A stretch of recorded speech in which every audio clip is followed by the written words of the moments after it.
So now they look at a 3rd and 13. Definitely a throwing situation for the Bulldogs. Tennessee gets some pressure on him. A lot of pressure. He's down inside the 5. Justin Harrell led the pack along with Jonathan Hefney. And a player is down for Louisiana Tech. It appears to be the quarterback, Allen. Lost 12 on that play. And that's a good defensive play by Tennessee. They're trying to set up the screen to Moats. Tennessee plays it well. Allen has nowhere to go. And he seems to be in some pain right now as the training staff looks over him. Jonathan Hefney will be standing in deep receiving position when play is resumed here tonight. It's a gorgeous night in East Tennessee. Temperature is 76 degrees. Just a very light breeze, not enough to affect the passing or the kicking game in any way. Matt Butler is their punter when play resumes. Now they're going to get Allen on his feet, and that is a good sign. They're going to get him off the field right now, but he is walking on his own, so very good news right there. Louisiana Tech is located in Ruston, Louisiana. It's enrollment of about 11,000. Take another look at it here and see if we, Terrence can determine exactly how he got hurt. We'll take a look at that in a moment. Right now, Butler is standing by, kicking out of his end zone. It's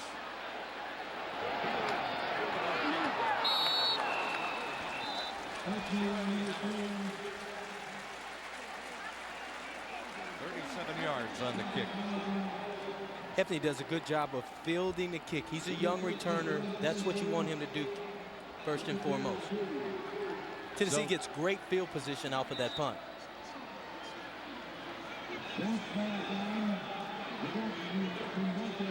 With the score, 0-0 in the first quarter.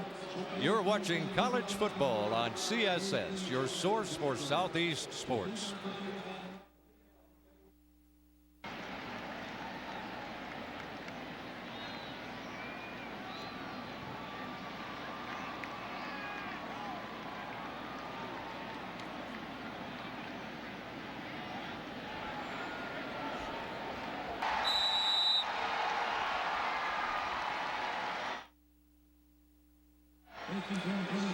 Back at Neyland Stadium in Knoxville, Brent Schaefer gets the starting nod at quarterback tonight, and Cedric Houston is the starting tailback.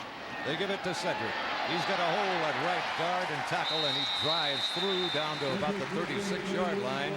Barry Robertson, linebacker, made the stop for the Bulldogs.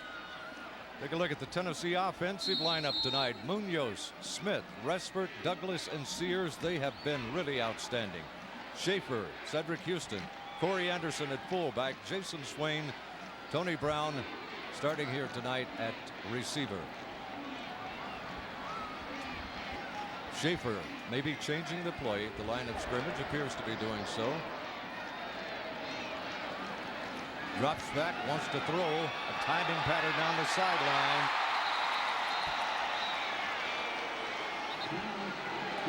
Tony Brown was the intended receiver, made a good effort, but was out of bounds. Good effort by Tony Brown, but like you said, out of bounds. I think Brent Schaefer needs to throw this ball a little earlier.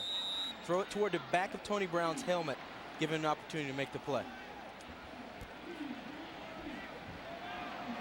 Brent Schaefer started at quarterback, but Ainge, of course, will play. They will continue their pattern of alternating the quarterbacks as they have done in the first two ball games.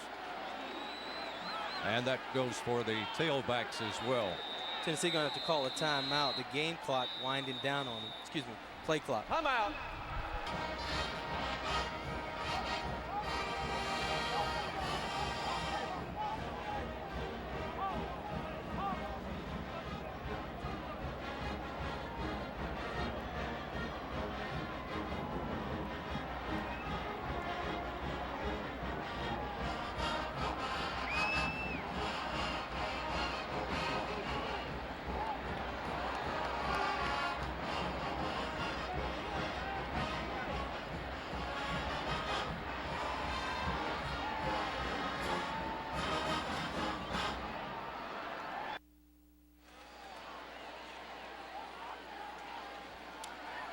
All right, time back in here at Neyland Stadium.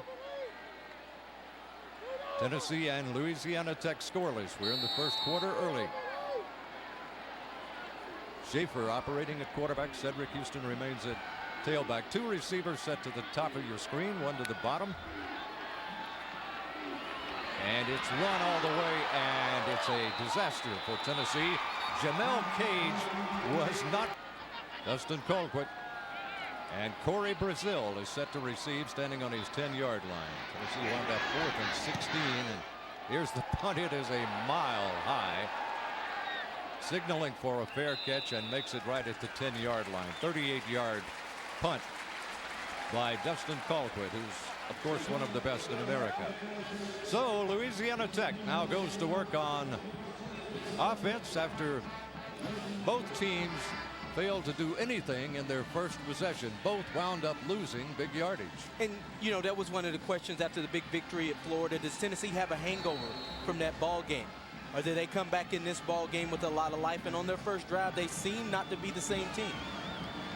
Well, Donald Allen went out with an injury. We don't know the extent of that just yet, but we do know that he has been replaced by Matt Kubik, who is 6'3", 209-pound junior. He hands off to his favorite man, Moats, and Tennessee is waiting for that one all the way. Lost a yard.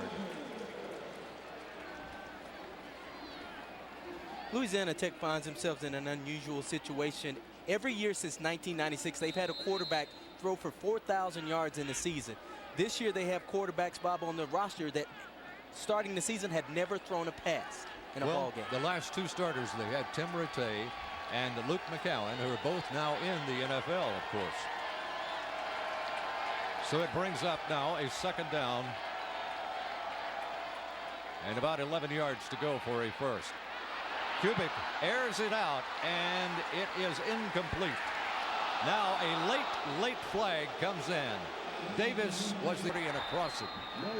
There you get a glimpse of why this young man is the best in the country right now, yardage-wise.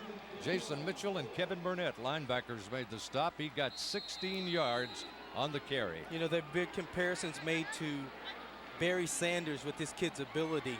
And Philip Fulmer says he's a guy that when he runs by you, he'll take your arm off if you don't wrap up. Well, you better do something with him, because, you know, two great running backs are coming in next week, Cadillac Williams and Ronnie Brown from Auburn. It's a delay handoff this time, and Tennessee really stuffed him. Danny Wilson, they listed on their depth chart as the third string running back. He was hit by Jason Mitchell primarily. Jason Allen also had a hand in it. Jason Mitchell replacing the injured Kevin Simon. It's going to show this kid has all kinds of ability, just hadn't played a lot. John Poe is another guy who will play a linebacker tonight for Tennessee as well. They go into the shotgun. Kubik throwing out in the flat, got a man wide open. He turns it upfield and got the first down, it appears. Beat Michigan State last year. They've beaten Oklahoma State. All of those on the road for them. Long pass by Kubik. Overshot his receiver, who was well covered anyway by Jonathan Hepney. Jonathan Holland was the intended receiver. We're scoreless in the first quarter here in Knox. Looking now at 2nd and 10. Hand off to Moats. He's got running room. He's still driving. He's down the sidelines. Flag goes down. He goes out of bounds at the 20, but a flag is dropped. Jason Allen saved the touchdown. I think a hold is going to bring back an exceptional run. And this guy is showing something here. And remember, Tennessee had trouble with the UNLV tailback. So the penalty brings up his second down, about 15 yards for a first, with the ball resting on the 47-yard line.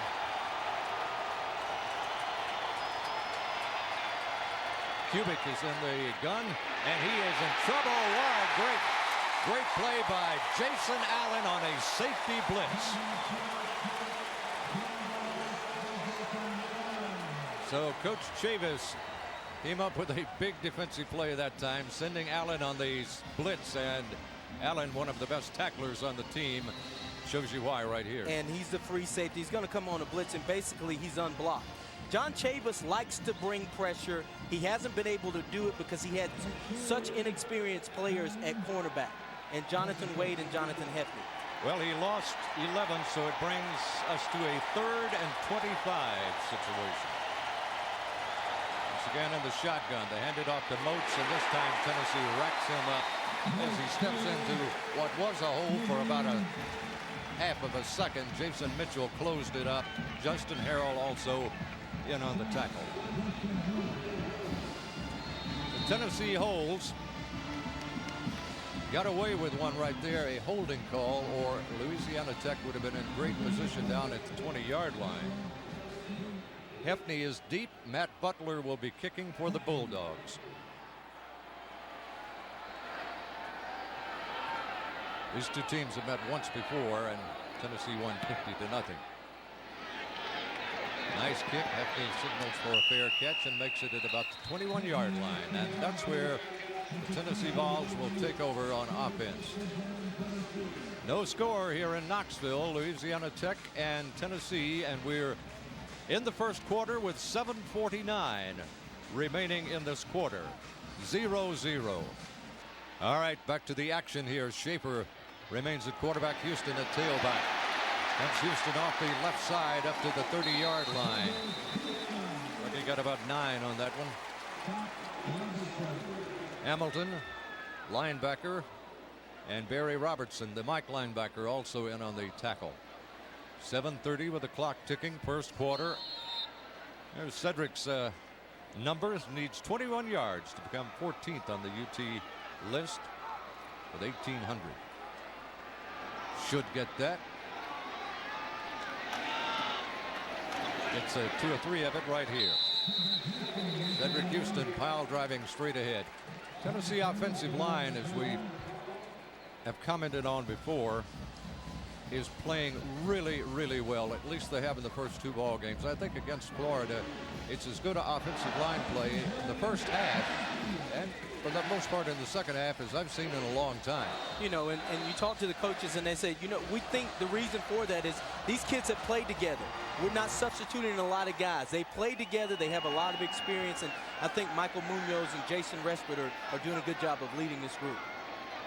Some would say they have a little bit of a mean streak in them too, and that's what you need on the offensive line. Rob Smith brings a little bit of that. Here is Schaefer in trouble, trying to escape, throwing across his body, incomplete.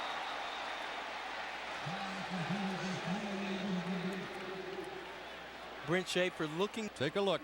You'll see. He's going to feel the pressure and reverse his field. Yeah, they got him real quick, flustered out of there. And Swain should have had that ball. That went right through his hands. I think he was more concerned with staying in bounds. Well, he had at least 1 foot inbound. He'd have been all right. Out of the I backfield. Handoff. This time Cedric outside, still driving up to midfield and into Bulldog territory to the 49-yard line. Michael Johnson and Jerron Wisdom out of the secondary made the stop, but not until he got 19 yards. Just when we talk about the offensive line, they show you exactly what we're talking about. He's running on that right side. Jason Respert, Cody Douglas, Aaron Sears, huge hole. And I think Cedric's still hampered by that injury. Just seems to still be hobbled a little bit by his injury. Left both of the first 2 ball games with a little bit of a limp and ankle injury in the first half in both cases. Schaefer apparently checking off. Gerald Riggs is checked in at tailback. Here's Schaefer. The left-hander lets it fly. Got a man there, and it's incomplete. Oh, no flag. Tony Brown, the intended receiver. You hear the reaction of the crowd, but the ref. And Jonathan Wade. Let's see if there's contact before the ball gets there. I think I agree with the fans. I believe so. I agreed with him on the first call. I disagree with the referees on this call. Here's straight ahead Riggs. Gerald Riggs pile drives down to about the 40-yard line. Trevon Brown, defensive tackle, made the stop. But classic example again there of what we were talking about. This offensive line so very much improved from a year ago. Just a good hole right there for him to run through. Brett Schaefer flagged down. So it sets him back. Makes it a 3rd and 6 at the 45. Schaefer fakes the handoff, tucks it, wants to run, doesn't get much out of it. Barry Robertson, middle linebacker, makes the hit for the Bulldogs. Good coverage by Louisiana Tech in the secondary. He's going to have a play action fake there, and I think he may have given up on the play a little early. That brings up a punting situation, 4th down, and got 5 to go. So Dustin Colquitt will come in and kick to Corey Brazil, who's standing at his 10-yard line. Colquitt's got plenty of time, gets his kick away, and drives him back to the 5-yard line. Brazil trying to get to the sidelines. Too much Tennessee speed. Kevin Burnett, who can fly, made a great play. First of all, not a smart play by Corey Brazil. As a return guy, you put your heels on the 10-yard line, and if the ball's over your head, you let it go. You never feel this kick as a return guy. 38 yards on the kick, but very effective 38. He fields his kick on the 6-yard line and tries to outrun Kevin Burnett. Burnett had 16 tackles and made Defensive Player of the Week against Florida. He's a leader. He's a captain on this team. Actually, he's already graduated. He's working now on his master's degree. And he's healthy. Yes, he's very healthy. Kubik is the quarterback. Donald Allen, injured early in the game, has not come back. Kubik, let's go. Got a man out there stretching for it. Davis. And just a great play, great effort by Davis. It was the receiver. Now they get out of a hole with one big play. They send Moats outside. He got away with one tackle there, got through it, but a flag is down. So we'll hold everything. 10. Add 5 more on there for the Bulldogs. Ball at the 47-yard line of Louisiana Tech. Kubik hands off to Moats. Moats is stringing out. Not enough speed to turn the corner on Tennessee's secondary. They come up really, really well. Corey Campbell, who won a starting job. He lost it after the UNLV game. Now he's won it back in this ball game. And any good football coach will tell you, you can't beat speed by running east and west. You beat speed by running north and south. Ryan Moat's not going to be able to outrun the Tennessee defense to the corner. Not very often. All right, it's a 2nd down and 10 for the Bulldogs. Tennessee a 24-point favorite in this ball game, but so far been unable to do anything offensively. Here's Moats out in the flat. Finally chased down, but not until he gets deep into Tennessee territory to the 30. It is 1st and 10 for Louisiana Tech. Marching on the Tennessee Vols. They play a lot of road games because they play big-name teams that will not come to their place. Rolling, throwing, Kubik. Got it. Touchdown, Julius Cosby. Wow. Louisiana Tech breaks on top in a shocker here in the first quarter. 33 yards. Kubik to Cosby. Great job of Kubik on the fake and getting outside. An exceptional throw. Saw some Bulldog fans there dressed in blue. Several made the trip from Louisiana up here. Good fake by Kubik. He's going to feel some pressure, but still able to make the throw. Hefty goes for the interception, and Cosby finds a checkerboard. Orwettle will attempt the extra point. It is up and it is good. By the way, as we said, Tennessee came in a 24-point favorite, but hey, these people have been underdogs to a lot of big names. We said they beat Alabama a couple of times. Good mounted team. They beat Michigan State last year. The LA Tech scoring drive, 5 plays, 97 yards, and it took only a minute 35. You read their media guide, and one of the first lines in their media guide says, we've spent the last 15 years playing the best talent in the country on the road. They have. There's Johnny Javis, the defensive coordinator, talking to Hefney, the cornerback. Still teaching and coaching on the sideline, and Hefney, of course, made the stab at the interception, didn't come up with it. Corey Larkins will be deep. Ostreicher will kick off. Brad Ostreicher kicks off for the Bulldogs. 2:44 remaining in the first quarter. Tennessee finds themselves behind. Gerald Riggs looking for running room, does a pretty good job, gets it over the 25 to the 26-yard line. I think if Tennessee was looking for a wake-up call, they have one now. They got one, big time. 97-yard drive. Eric Ames will now come in at quarterback. Schaefer started. Ames has relieved him. Of course, Ames had a great second half against the Florida Gators. Cedric Houston's back at tailback. The give is to Cedric. He's got running room. Still on his feet, still fighting down the sidelines. Finally run out of bounds at about the 37-yard line by Lee Johnson. Tremendous play. 35 yards for Cedric. Boy, he's piling up some yardage. Running it behind the right side of that offensive line. You see they pull the card there. Rob Smith, a great block and just good ability, good stiff arm by Cedric Houston.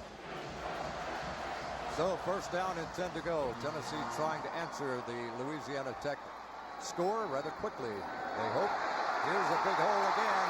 This time Cedric is long gone. Touchdown, Cedric Houston, 37 yards.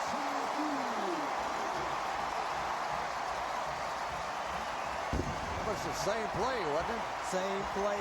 Right behind Jason Respert, the center. Good running by Cedric Houston. Exceptional blocking by the Tennessee offensive line. Look at the blocking on the interior. Good holes. Cedric able to pick his lanes and into the end zone. Cedric Houston looking like certainly an All-American on the last couple of plays. You couldn't draw it up better than that in the staff room. That's right. Henderson holds. Will Hoyt kicks. And it is good. So Tennessee answers the Louisiana Tech touchdown rather quickly, rather efficiently. Make it a 7-7 ball game with 2:16 remaining. Another look. Good blocking, good lanes. Good blocking by Chris Hannon, the wide receiver downfield. And Cedric Houston said, hey, I'm looking for a TD. Tony Brown, Chris Hannon, and Jason Swain were the starting receivers tonight, but we may see as many as 9 receivers in action. 6 have caught touchdown passes, 6 different receivers already this year. You know, and I had the opportunity to talk to Jason Swain, and I said, you know, how do you guys not grumble about who's getting the ball? And he said, you know what? All we want to do is win. We want to win. We don't care who gets the credit, who gets the passes. If there's a W at the end of the ball game, that's all we want. There's the drive. 2 plays, 73 yards. Took a big total of 19 seconds. Eric Newman and Eric Franklin will be deep for the Bulldogs of Louisiana Tech. I guess Cedric Houston said, you know, all the talk of Ryan Moats being a great back. There's another good back in this ball game. That's me. And Riggs has looked good on a couple of plays, so we're going to see a lot of running backs on Tennessee's side tonight. Larkins will be in there at times also. Jabari Davis, we'll be seeing action from him. Possibly even Yancey. I think the coaching staff was looking at this as an opportunity to play a lot of players. Newman and Franklin are deep for the La Tech Bulldogs. Will Hoyt. A lot of foot into this one. It's what you call unreturnable. Eric Franklin was back there in the back of the end zone, but Nothing you can do with that except watch it. Let's look at Ryan Moats here. You see the exceptional ability of the brothers playing major college ball. Has a brother Edward at Texas Tech, brother Brandon at Texas A&M, and a brother Jason at Harding University. Long throw by Ames. By Kubik and Seneca Chambers. Number 6 there was the man who caught that football. 2 receivers to the right, 1 to the left. Kubik goes in the shotgun. They keep a man in for protection. Normally they run out of a 1-back set. And it's Moats trying to get outside, does spin and gets some yardage on a second good effort. Got 3 yards out of it and worked for it. Jason Hall made the stop. We're talking maybe 5'8" at the most. But he is compact and he is very durable. Kubik. Looks like might have been motion on the Bulldog line. We'll await the official ruling there. He was going to put it in the air again. Referee Vines. Dead ball. False start, number 64 on the offense. 5 yards, remain second down. There's left guard Aaron Lips who moved that time. There's Coach Bicknell of Louisiana Tech. He's had about 16 players drafted into the NFL since he took over there, and a number of others signed as free agents. So they run a 3-man front because they can. Right now they're on offense, and Kubik is at quarterback. Stands up, throws a slant. It's wide open to Davis. Davis is finally 47 and ticking in the first quarter. 7-7 ball game. Kubik goes under center this time, hands it off to Moats. He's sliding outside. He's got room. He's still on his feet. He's gone. Touchdown. Ryan Moats.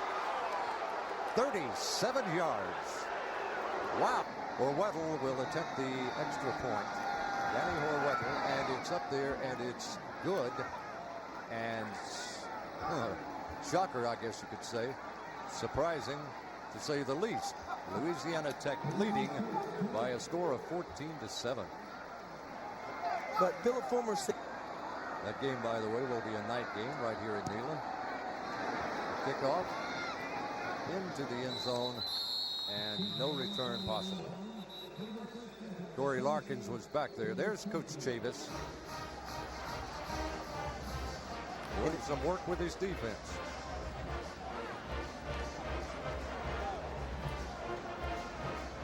This season, UT have scored 11 touchdowns with 11 different players.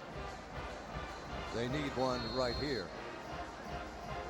From one of those 11 or somebody brand new you would accept. Well, Tennessee's last scoring drive was very impressive, so let's see how they answer the score of Louisiana Tech. Eric Ames is at quarterback. Gerald Riggs at tailback. Still fighting. Good running. I tell you, Riggs and Houston have both looked terrific here tonight. Des Abrams, the free safety, came up to make the stop after a 19-yard gain. Well, we expected these kids, those two, to get the bulk of the load, and you see why. Good blocking by the line. He's just able to choose his lanes. And he's got a nice little wiggle to his run. Ames with an eye backfield. 2 receivers left, 1 right. Goes straight up the middle. There's Riggs across midfield. And down to the 48-yard line. Michael Johnson and Des Abrams in the secondary made the stop after a 14-yard pickup. Exceptional play by the Tennessee offensive line. Just straight ahead blocking. Huge seam for Gerald Riggs and hard running. First down and 10 to go for Tennessee, trailing 14-7.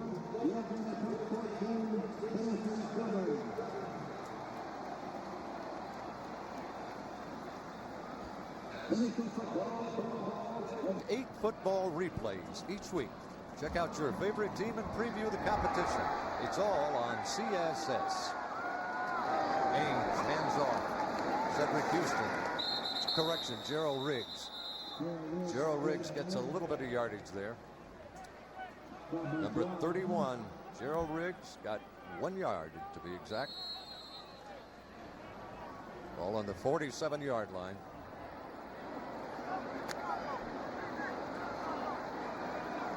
Here are your first quarter stats. First downs, well, Louisiana Tech. Here's a nice run by Riggs.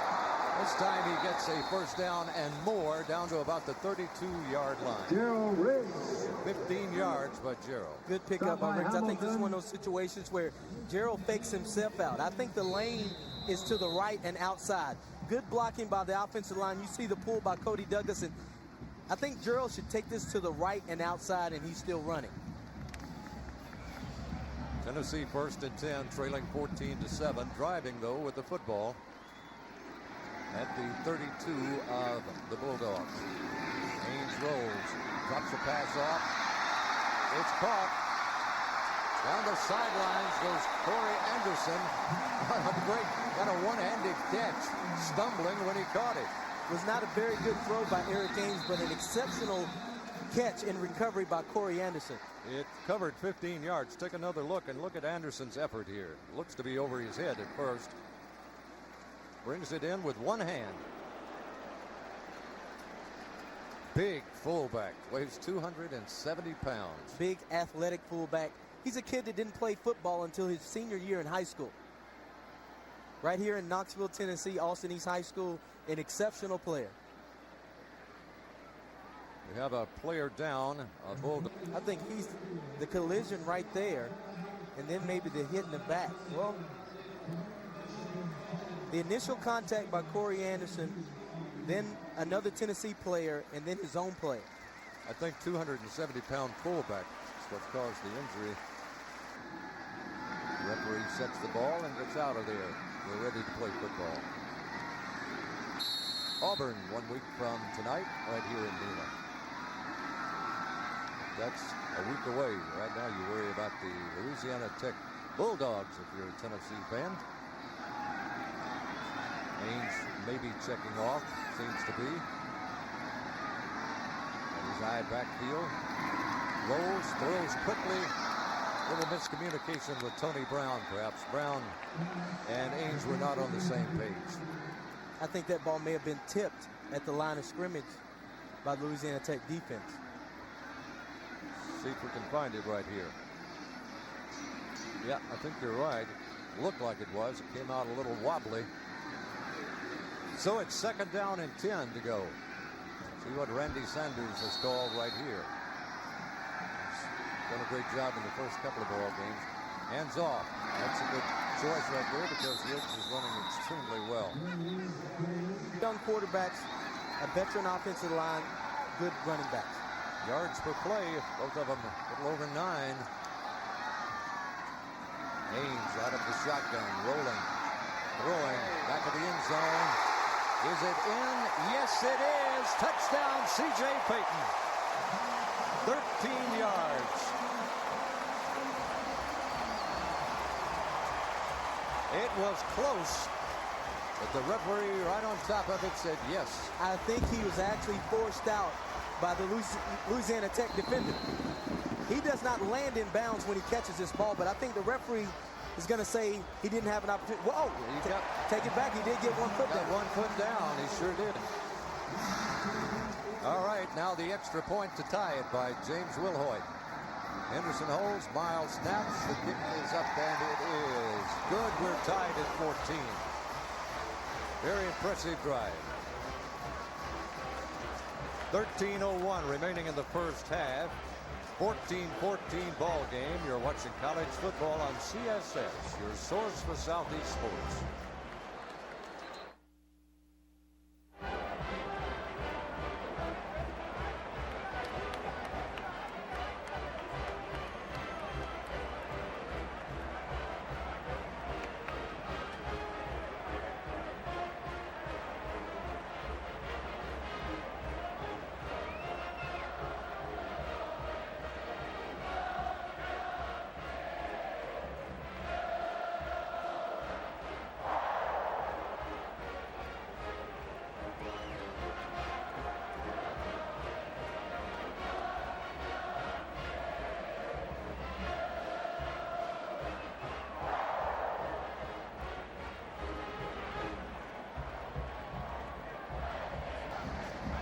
back to the look at that touchdown again, Terrence. Tennessee's going to run a flood route to the right side. A good pickup by Gerald Riggs. And an exceptional catch by C.J. Fate. Good throw by Eric Haynes, but an exceptional catch by C.J. Fate. Very athletic move. Got 1 foot down. That's what you need. Newman and Franklin are deep for the Bulldogs. Will Hoyt will kick off.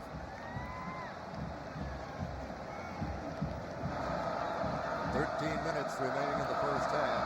And a lot of offense and some defense lacking on both sides. Franklin fields it. Tries to get outside. Does get to the sideline and down the sideline for a good return. I think he'll left. There's the drive for the score. 8 plays, 80 yards, took 2:31 off the clock. Payton with a 13-yard reception from Ainge. Matt Kubik at quarterback now for the Bulldogs as they start at the 30.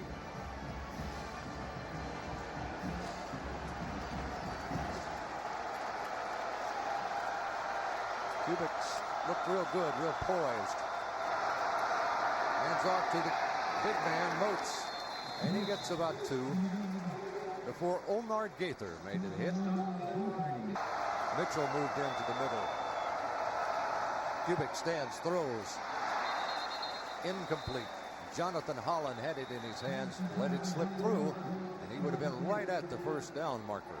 That's one of those situations where a guy takes his eyes off the ball, looking to make a move.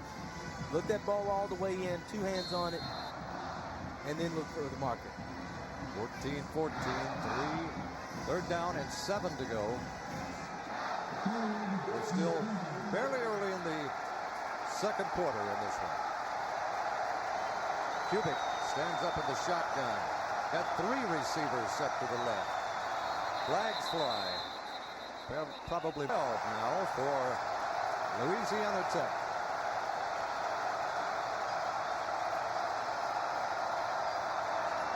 And off to Mertz, who changes directions. Look at him fly, but Tennessee's defense also flying on that one. And he is hit by Rashawn Fellows. 3-yard gain. Good reaction by Fellows that time, because I thought he was going to get a sizable chunk of yardage. Just a little give. He's going to get his offensive lineman out in front. A good block there by the wide receiver. And Fellows able just to get enough of his leg to bring him down. A good stop by Tennessee defensively. Yes, it was a good stop. Brings up 4th down. And about 9 yards to go. Jonathan Hefney is standing back. Matt Butler gets the kick away. Hefney backs up from it. It's a little bit short, so he lets it roll. It'll roll down to about the 26-yard line, where the Volunteers will take over. 11:24 remaining in the first half. 14-14 ball game. You're watching college football. 14-14 ball game. Louisiana Tech and Tennessee. Sports Night's Army of Experts visits the crew this week to bring you the inside. And Louisiana Tech has moved the ball surprisingly well on running and throwing tonight. Cedric Houston is back at tailback. He and Riggs have been alternating there. Both have looked very good. Ainge hands off to Cedric. Cedric bounces outside after getting hit by one man, then chased down from behind. 28-yard line. The give straight ahead this time across the 30, about the 32-yard line is Cedric Houston. Gregory Hollins, weak side linebacker, made the stop. Louisiana Tech and Tennessee meeting for the second time ever. First.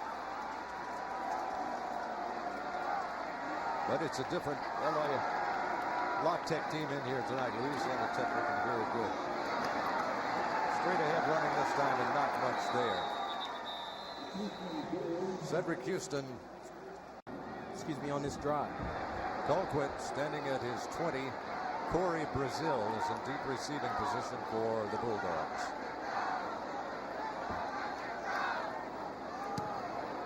Colquitt gets into it. Brazil feels it, drops it, picks it back up, dropped it again, juggling in, finally hangs on to it, but Omar Gaither had caught up to him by that time. almost a disaster. I'm going to venture to guess that Brazil is not comfortable returning punts. This is a kid that catches the ball on the 6-yard line and then a near fumble here on this return. Covered 43 yards. Another look from behind. Drop. Not a Tennessee guy within 5 yards. Juggling that thing. What? Very fortunate. 9:24 to go in the second quarter. 14-14 ball game. Tennessee crowd urges the defense to dig in right here, and a flag is dropped in the backfield. Time run out. Dead ball, substitution foul, number 13 on the white. 5 yards, remains first down. All right, you heard the referee. Mr. Vines gave us the information. That puts it back to the 15-yard line, where it becomes first and 16 yards to go. 15 yards to go, correction. Kubik is the quarterback. He came in when Franklin went down with Allen went down with an injury. Donald Allen, the starting quarterback, and he hasn't come back. Well, there you see Moats in Houston. Houston with already 115 yards. Moats with 78 on the night. Stand up, throw out of the flat, complete and up to about the 19-yard line, and out of bounds goes Eric Newman. I think that'll get them back to the original line of scrimmage or close. Yeah, it's going to be about 2nd and 11, as a matter of fact. Jack McNell's Louisiana Tech Bulldogs. Surprising a lot of people, and I'm sure a lot of Tennessee fans, by sitting here in a tie right now with the Vols.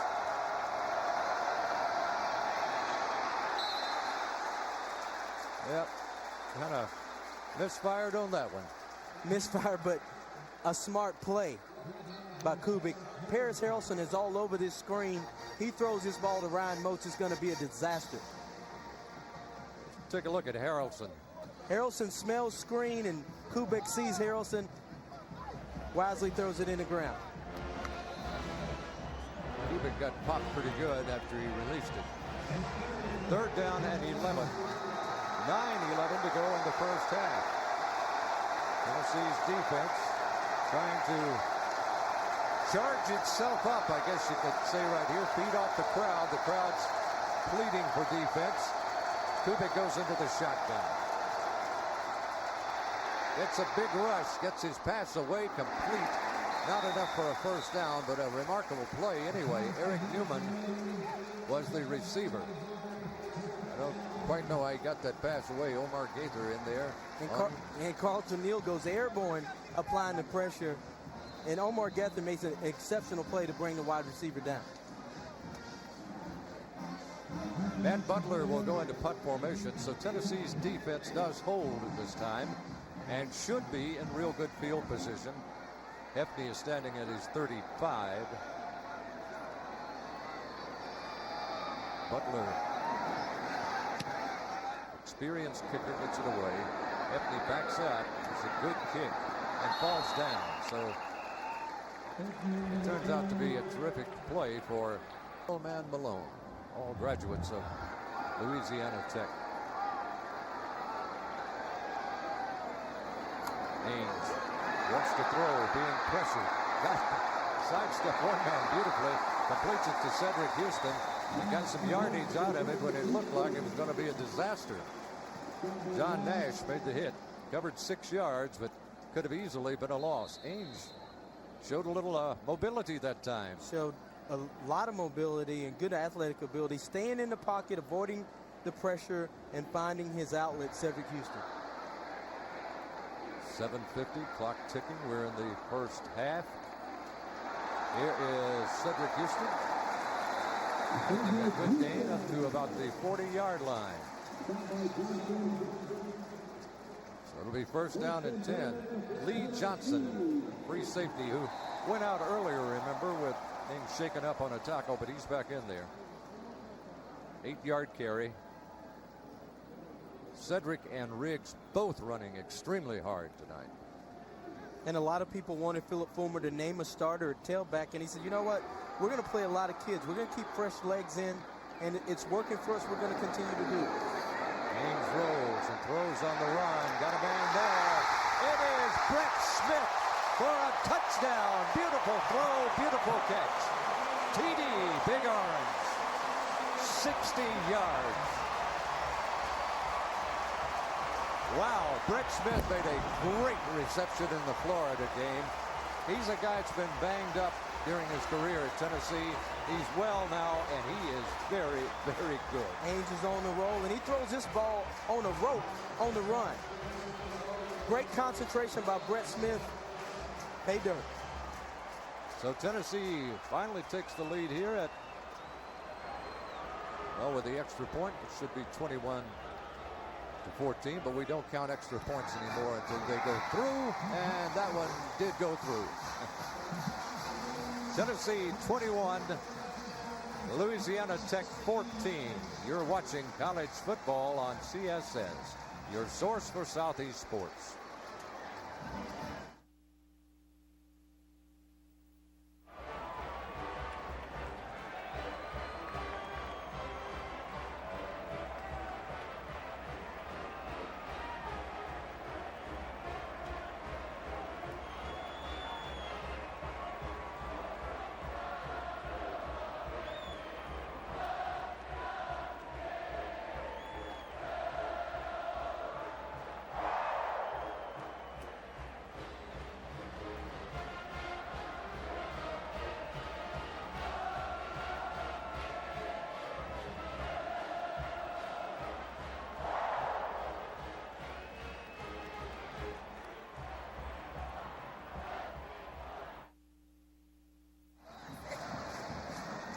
All right, there's the story, 21-14, a little over 7 minutes to go in the first half. Tennessee defense has had a few faltering moments tonight. The offense, though, especially the running game, has looked very good, and then a sensational pass on that last touchdown from Ainge to Smith. Newman and Franklin, both of them Eric Newman, Eric Franklin, standing back at the goal line for Louisiana Tech. James Wilhoit will kick off. The attendance tonight, 104,257. But you get a good idea why Philip Fulmer is so excited about this football team. Picked up by Franklin, and not much room to go anywhere. Tennessee swarmed him very well. James Turner, by the way, made that stop. One of the youngsters, a freshman. Good throw by Eric Ainge on the run. Good concentration by Brett Smith. Philip Fulmer's excited about this football team, and you see why. They just need to keep playing, taking their licks. This is going to be a good football team eventually. They're learning on the fly, especially the defensive side of the ball, secondary in particular. Kubik goes under center this time. A two-receiver set, hands off to Moats. Moats tries to bounce outside, does get away, and almost got to the first down marker, but finally run out of great year. 16 tackles in the last ball game. He's already had several big hits tonight.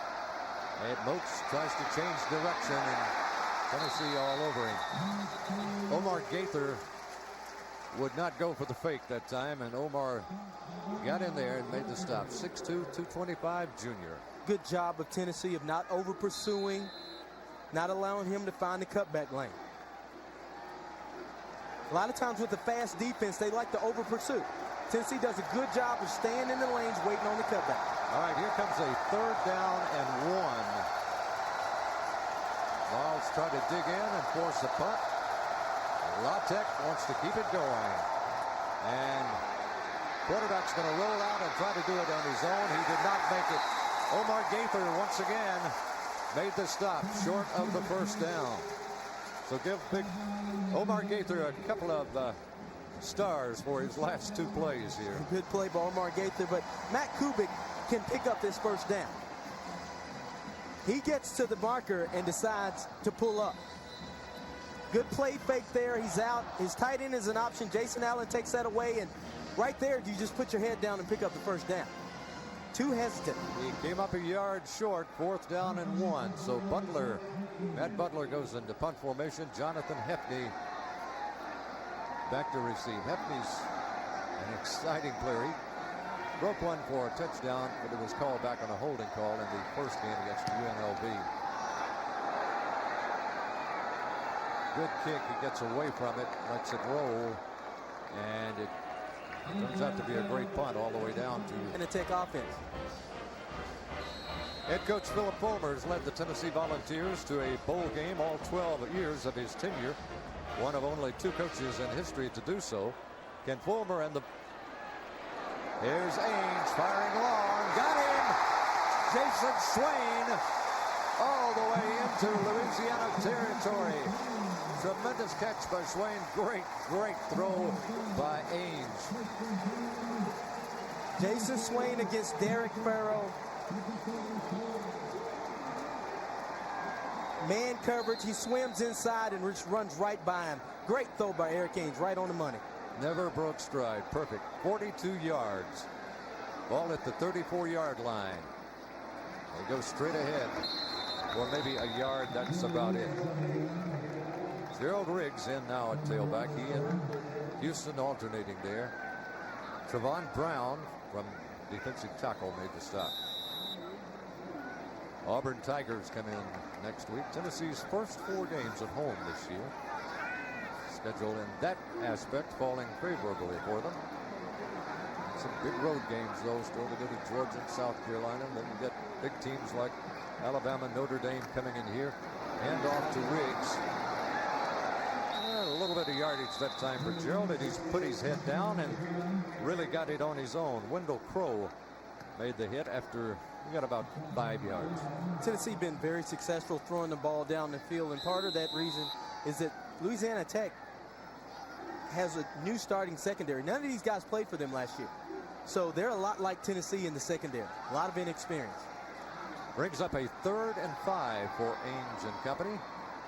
And he's going to change it perhaps. Looking at the sidelines, getting the call there from Randy, and hands it off. Straight ahead. Nothing doing much. Not a first down. Well, in the way the defense has shut Louisiana Tech down the last 2 drives, you go for this. And they have called timeout to talk about it. Coach Fulmer, their timeouts get away from him last. Houston package right here. And good, hard, exceptional running by Cedric Houston. Right now, he's the best running back in the game.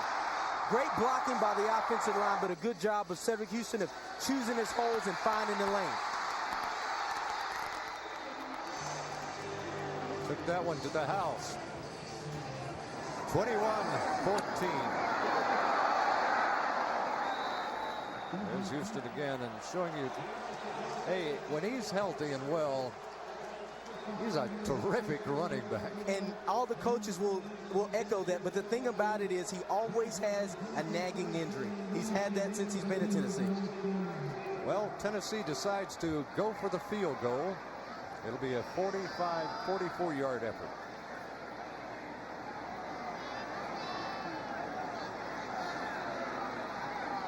And barely straight ahead.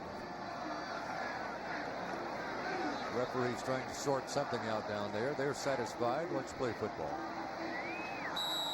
Tennessee trying to stretch their lead to 24-14. If James can hit this one. Henderson holds and Miles will snap.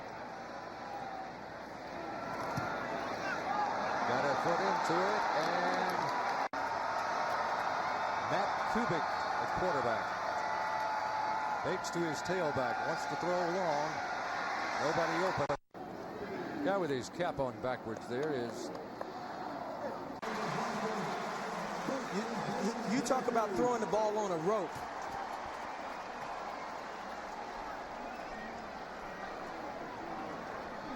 Great throw, 22 yards.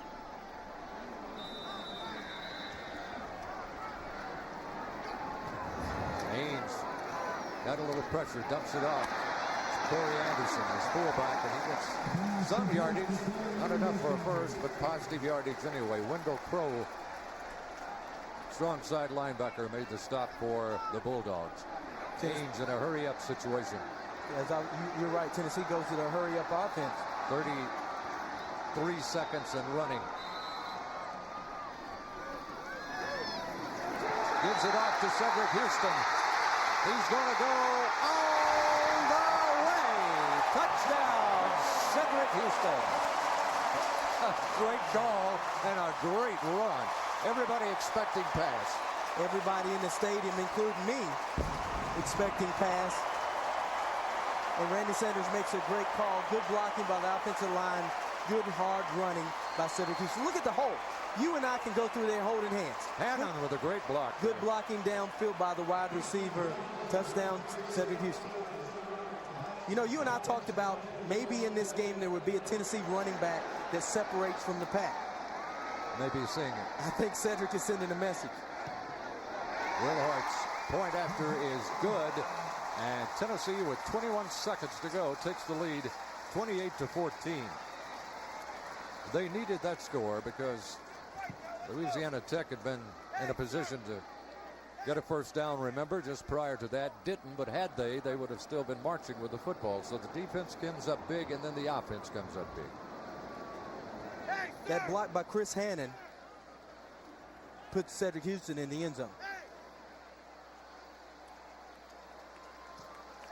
21 seconds remaining in the first half. Coach Philip Fulmer talking with his staff and players on the sidelines. There's the Vol scoring drive. 3 plays, 56 yards, and took only 45 seconds. Houston, 27 yards for the score. And, you know, I thought Tennessee would be a little conservative on that drive because they get the football coming back out after halftime. I've seen Ains, but I keep being amazed at his arm strength. When he turns it loose full force, man, my hat's off to the receivers to even catch the thing. And you look at the kid, he has a wiry build about him. His arms aren't big, but man, when he throws it, it's on a rope with a lot of velocity. Tennessee will kick off. Louisiana Tech will have a few seconds to try to do something here. Eric Newman and Eric Franklin will be the deep men for the Bulldogs. Crowd's a little over 104,000 tonight. Good crowd for homecoming. Of course, they had a record last week against Florida, almost 110,000. Will Hoyt. A lot of foot into this one, middle of the end zone, and will not be returned by Eric Newman. So Louisiana Tech will put it in play with 21 seconds to go at the 20. My guess is they'll take a knee. Take this one on in the half. The Auburn game will be next Saturday night, 7:45 Eastern and 6:45 Central Time. An ESPN game.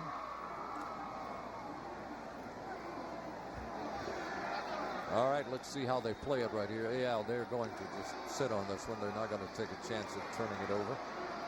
Matt Kubik, the quarterback, will kneel down and let it run out. So it's been a different first half, I guess you could say. Tennessee finally wakes up in the second quarter here after Louisiana Tech ran the ball up and down the field and had a few good passes in the first half. But I think the Tennessee defense now realizes what they have to do, and the offense is looking very good. A very exciting first half, but there's still a football game I have to play. There's a lot of football left.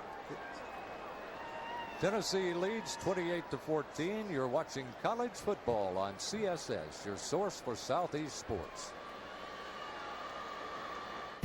Run. It's been effective in the first 2 games.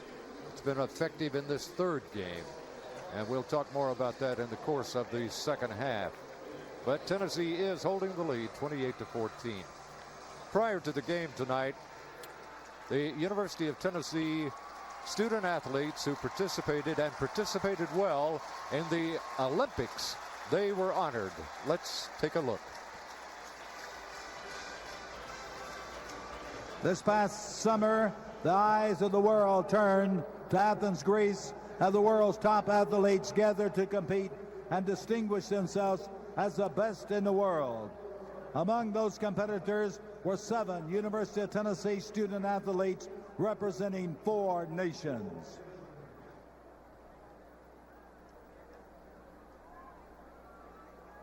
Representing Brazil in the backstroke was former UT swimmer Paulo Machado. Representing the Dominican Republic of the Congo was former 440-meter All-America NCAA champion Gary Kakiya. Representing the United States were Hazel Clark and Gerald Miles Clark in the 800 meters, coached by UT women's track coach J.J. Clark. Former Tennessee All-America, NCAA champion, and world champion decathlete Tom Pappas. Pan Am Games gold medalist, world champion, 2004 Olympic gold medalist in the 400-meter relay, D.D. Trotter. And former Tennessee pole vaulter and NCAA champion, Olympic gold medalist Tim Mack. Ladies and gentlemen, please welcome these Big Orange Olympians home to Neyland Stadium and the University of Tennessee. Thank you for bringing it home. Okay. All right, welcome back here. Let's take a look at the highlights of the first half, Terrence. This is the first half that had a lot of excitement. Kuback on a roll here. He's going to find Julius Cosby. Missed attempt there on the tackle, and he's in the end zone. Louisiana Tech up 7-0 early on the Vols. Cedric Houston's had an exceptional night. Great blocking by the offensive line. Good lanes for him to find. He's going to find pay dirt. 7-7 ball game. One of the best running backs in the country, Ryan Moats, UCY, finds the corner, finds pay dirt. Louisiana Tech goes up 14-7. Ainge has been on fire since he entered the ball game. Here he finds C.J. Payton for an exceptional catch, exceptional touchdown. Back again to Brett Smith for 60 yards in the Tennessee touchdown. Tennessee on fire offensively. Here you go. Cedric Houston, great block by Chris Hannon downfield. He finds a checkerboard. 28-14 Tennessee. I don't think so. All right, let's take a look at the stats. First downs. Tennessee with a slight edge there. Rushing yardage, Tennessee, primarily Cedric Houston piling that up. Passing yardage, pretty good for both teams right now. And the total yardage package, 373 to 237. Time of possession, just about even. All right, here's the kickoff, and it's into the end zone, and there's no return by Corey Larkins. He cannot return the football wisely. Tennessee has been recognizing this year the legends at Tennessee, and we have 2 offensive linemen that we will introduce to you here in just a moment.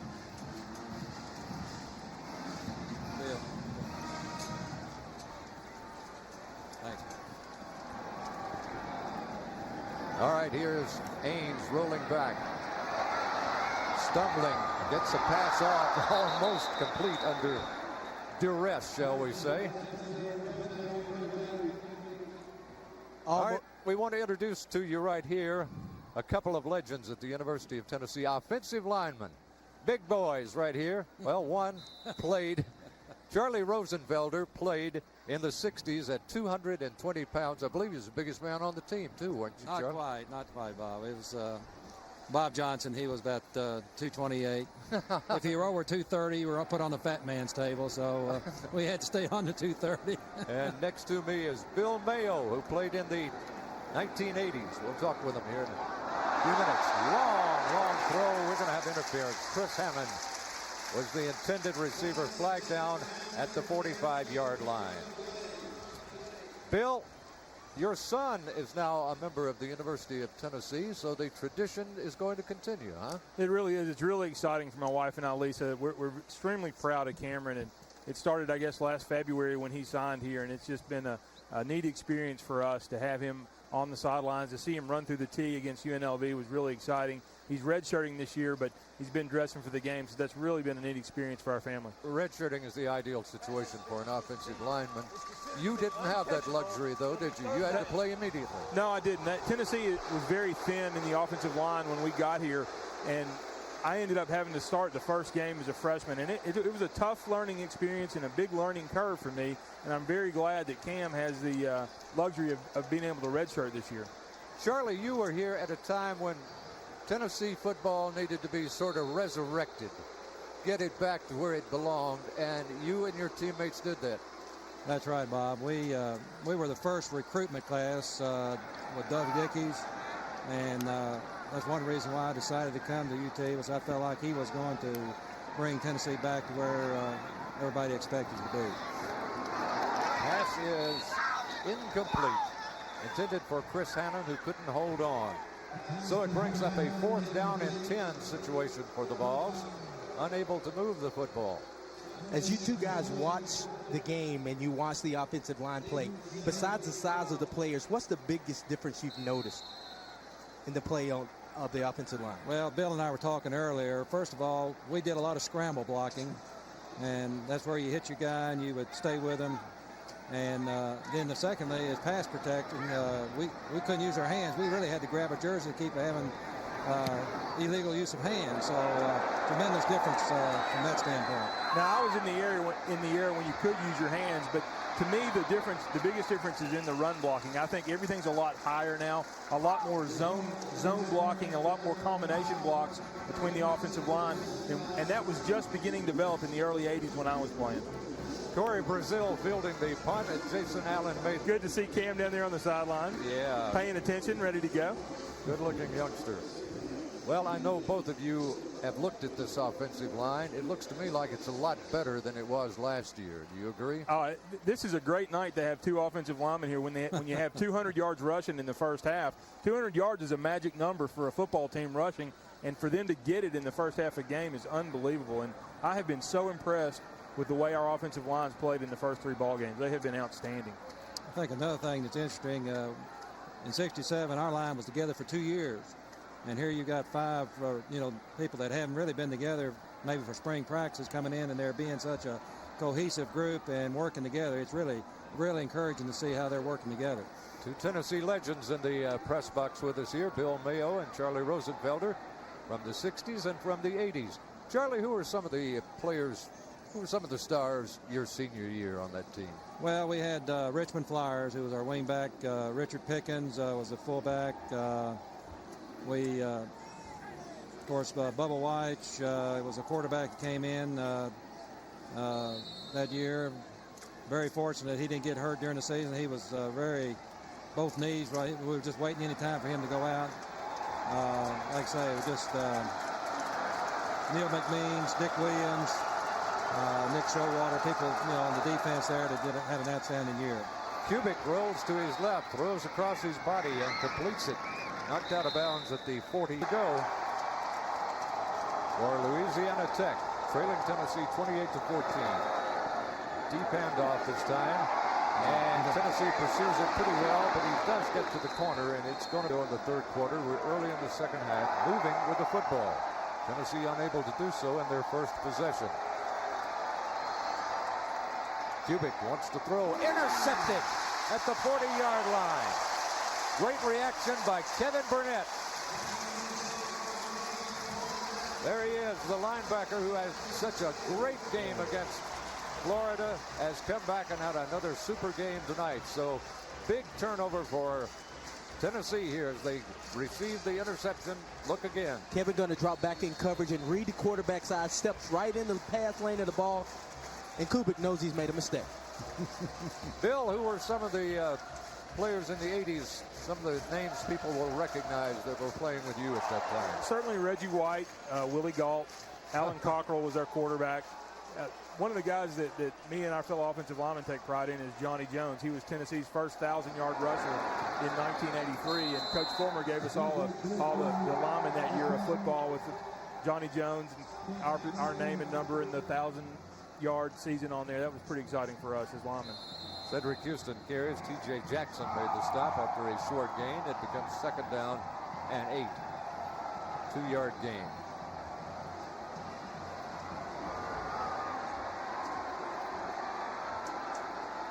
Haynes stands up, looks at the sidelines for some information, and there you see he's getting it from Randy Sanders. Jim Bob Cooter and company over there signaling in the plays. Trying to bounce inside and then outside. Not much there. Cedric couldn't find much room. Stop was McGuards tonight on the field. Weighs 375 pounds for Louisiana Tech. What would you guys have thought if you saw somebody like that? We would probably go home. Tremendous size and speed. That's one thing that you see different in this day and age. Like I say, just the height and the weight and the speed they can move, and just great athletes, really. Tennessee unable to pick up the first down, will have to punt. This ball had to be picked up, didn't it? It was a lateral. Not a smart decision by Eric Haynes. Feels the pressure, throws it out there. Tennessee dodges a bullet. Cedric Houston wisely picks up the ball. It's one of the few times he's looked like a freshman in the first 3 games, isn't it? They're true. Dustin Colquitt in punt formation, standing at his 25-yard line. He gets it high in the air. Brazil is waving everybody away from it, and it will be down, and Louisiana Tech will take over. Southeast Sports.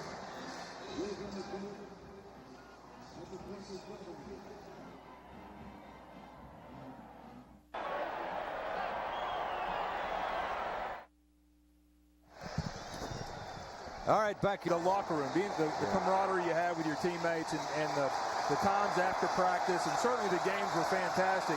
But just that part of that feeling of being a part of that team is really hard to replace. This time they surround Kubik, and nowhere to go. Turk McBride led the charge that time for the Volunteers. I would agree with Bill, and but one thing, I've been very fortunate. Our 67 team has been very close since we've played. When we hit together, we have super turnouts, and so that camaraderie really just carries on as the years go by. Well, I think the thing that they did, that Mike Hamilton put together for the UNLV game, the football Letterman Union, that was fantastic. What a great weekend that was for everybody involved. All right, Kubik now, 2nd and 13. Outside, and not much running room out there. Omar Gaither closed it down real quick. Omar Gaither's had a good night. And John Chaffetz' defense has really responded. Louisiana Tech able to take advantage of the inexperienced secondary, but since scoring their last touchdown, La Tech just hadn't done a whole bunch on offense. So it's a 3rd down and 10 situation. There's a good shot of Omar Gaither.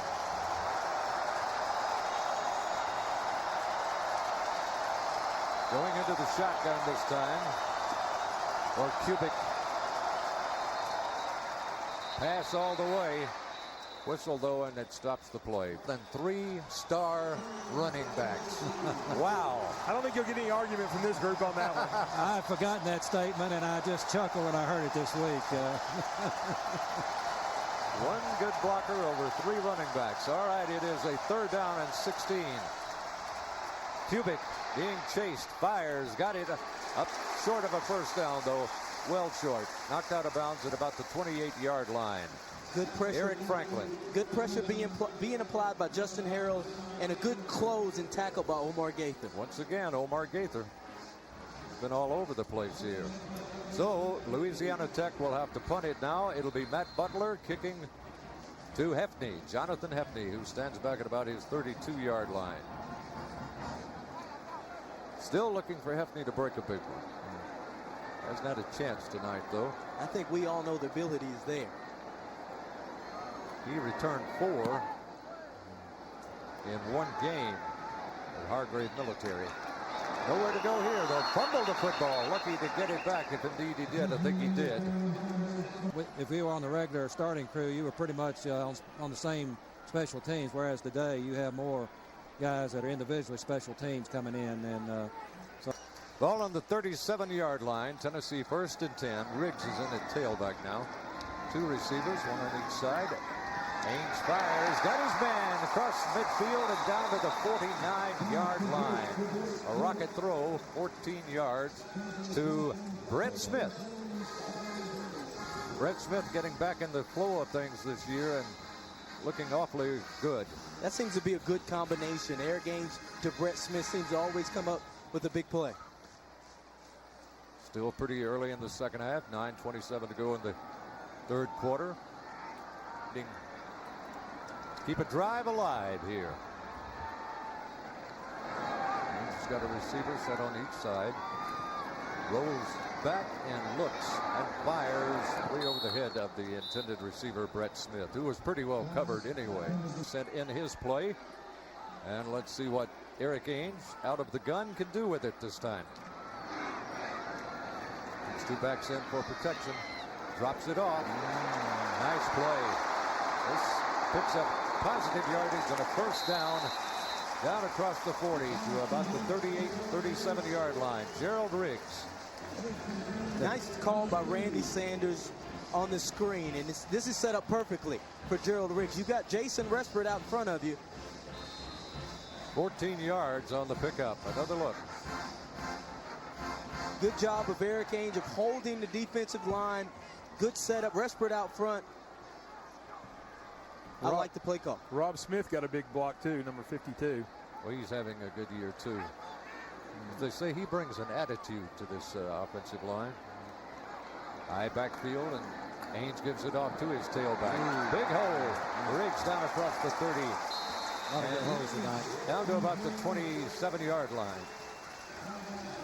Bob, you can tell we have two former All-American offensive linemen in the booth, because when the play starts, you hear, Yeah, the sort of grunt. that grunt, Yeah. like, Yeah, I got it.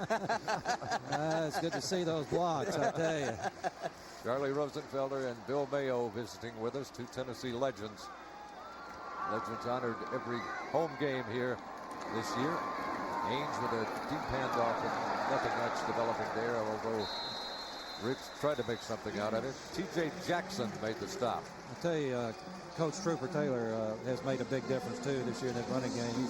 He's got those backs believing they can break that first tackle and move on down the field. That helps linemen too when they know that guy's going to try to break it. A lot of enthusiasm in Coach Taylor as well. Firebrand. A lot of fun. Yeah. A lot of fun to be around. I think he injured a finger last week against Florida, high-fiving a player. On a first down play, they drive straight ahead that time. Once again, something offensive linemen like. And Riggs picks up 4. Bob, we're seeing more push this year. That's the thing. There's no stalemate at the line. They're pushing these guys back, and that's a big change. Yeah. There's nothing passive about this line, is it? Coach Stevens seems to be doing a really good job with his offensive line this year. Ains with the eye backs. And 2 receivers out wide, 1 on each side. Maybe changing the play here, we'll see. Rolls back, sticks it in the stomach of Riggs. Riggs drives for the marker, got it down the sidelines and run out of bounds. Just short of the goal line by Des Adams. 17 yards. We'll say it again. Good blocking by the offensive line, but something that I think goes unnoticed is a stiff arm here by Gerald Riggs. He and Cedric Houston do that as well as anybody in the country. So it's goal to goal for the Vols. First down on the 4-yard line. Another look. Extremely strong. Good to see him having a good evening. Yeah, it is. Ains gives it to him again. This time Louisiana Tech piles it up, anticipating perhaps that was coming, and they drop him for no gain. So it'll be second and goal at the 4. Chris Van Hoy made the stop. Primarily had a lot of help. Everybody signaling in from the sidelines. Some of that's fake, isn't it, guys? Those signals we're seeing from the sidelines. They got 2 or 3 guys wig-wagging down there. And some of it better be fake, or Ains would be really confused right now. Right. Fortunately, he knows who to look to. Fade pattern in the corner of the end zone. Touchdown, Brett Smith. You're right, Terrence. It is a good combination. I bet if you go in the chow line up at the athletic dorm and you spot Eric Ainge, I bet Brett Smith's right behind him. Well, that was a great fade pattern and a perfect throw and a great catch. Another look. Good throw by Eric Ainge, and watch the ability by Brett Smith to find the football. Tennessee has some big play wide receivers. As these quarterbacks continue to grow and develop, this offense is going to be potent. Will Hoyt's kick is up and good and makes it a 35-14 game. You're watching college football on CSS, which is your source for Southeast sports.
Take a look at the receiver on this play, Smith, once again. See the ISO's man coverage. He sets him up for the fade and watch the fade on the ball to find it. Great concentration by Brett Smith. Actually, pretty good coverage on that play by Louisiana Tech defender, but Smith, who had great concentration on that touchdown he made against Florida last week. Brett Smith's numbers on the year: 6 receptions, 126 yards, 3 TDs. That's not bad.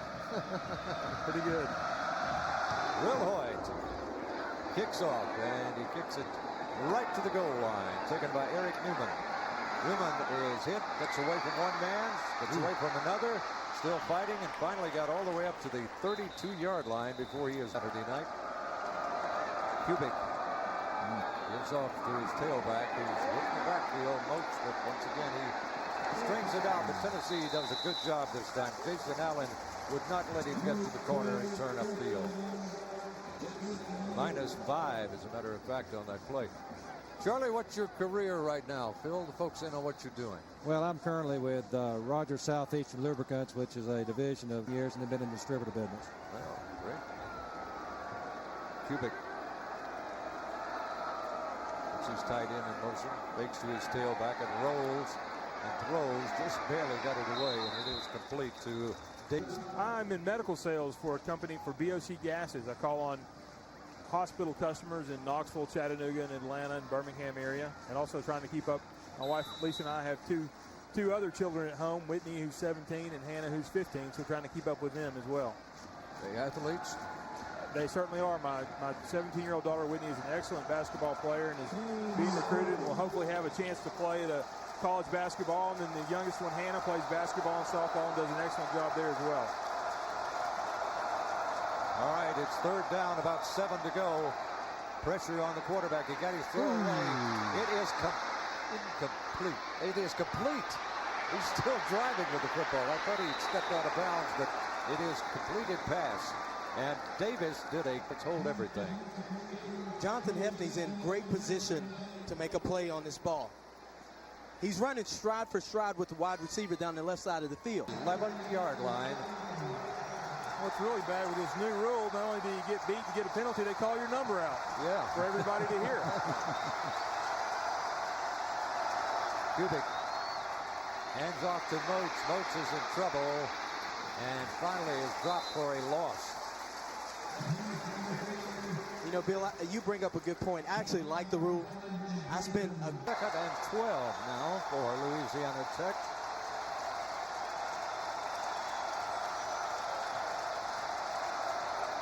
Takes the handoff, throws, got a man open, and inside the 10-yard line is Anthony James, the tight end. They're going to wave it off.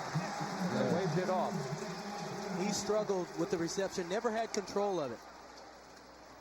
And he takes a good shot. Big down for the Tennessee D right here. Kubik is going to operate out of the shotgun. Try to buy a little more time. He's pressured, gets away from the pressure. Still trying to find somebody and just threw it away in the back of the end zone. I'll tell you, sideline to sideline, boys, Tennessee defense has looked pretty good here in the past few plays. They're pursuing quite well. Well, as you and I have talked about, Tennessee has exceptional speed on defense, and that's what they do well. They run sideline to sideline. The trouble is their inexperienced secondary has problems when you challenge them vertically. The wide receivers running vertical routes is where they struggle. But a good defensive stand by Tennessee. Danny Horwedel will try a field goal from the 25, making it a 35-yard effort. You see on the screen may not be accurate because I think there's been a malfunction and time is actually being kept on the field, but we'll give you what we know here because it's going to be in the neighborhood.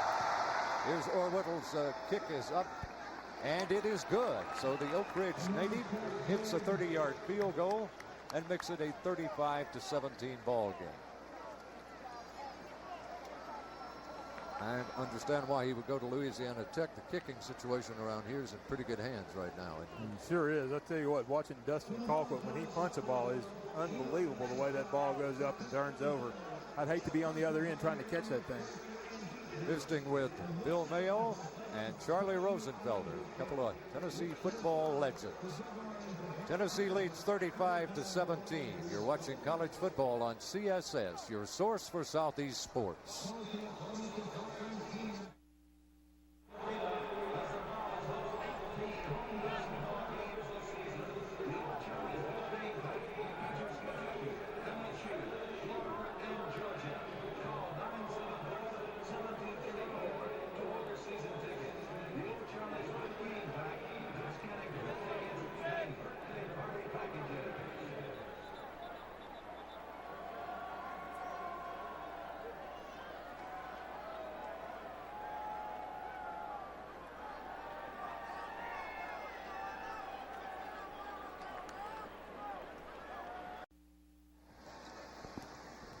All right, Corey Larkins will be back to receive, and Louisiana Tech will be kicking off, trailing Tennessee 35-17. 5:09 remaining in quarter number 3. Crowd tonight a little bit in excess of 104,000. Homecoming. Back at the end zone, and Larkins will not bring it out of there. Bill, you played for Majors, right? Yes, sir, sure did. And Coach Fulmer was my offensive line coach. And how was Majors to play for? He was good. He was tough to play for. He was tough on his players and his coaches, but he didn't do anything I don't think that he would have done himself. And I thought he was a very fair coach and did a good job. That he had those aspirations to be a head coach someday. Brent Schaefer returns to the quarterback job now for Tennessee. A bit of almost a mix-up in the backfield, but it turned out to be a positive play. Cedric Houston picked up some yardage down there. Corey Brazil made the hit. I think Brent Schaefer went the wrong way, but Cedric Houston made an exceptional play out of a busted play. Schaefer under center. Hands it off this time, and the handoff is clean, but no. Linemen, they sure can help out those two young quarterbacks. 3rd down and 8, actually lost a yard on that one. Schaefer in the shotgun, fires it out. Juggled but caught. And maybe enough for a first down to Derek Tinsley. First time we've called Tinsley's name tonight. Yet another receiver. First time tonight, but that's the second time that the receivers have made the quarterbacks look really good. Corey Anderson gets a one-hand grab from Eric Ainge, and Derek Tinsley gets a one-hand grab from Brent Schaefer. Tennessee moves the football. First down and 10 to go. All on the 33-yard line of the Volunteers. Brent Schaefer operating at quarterback.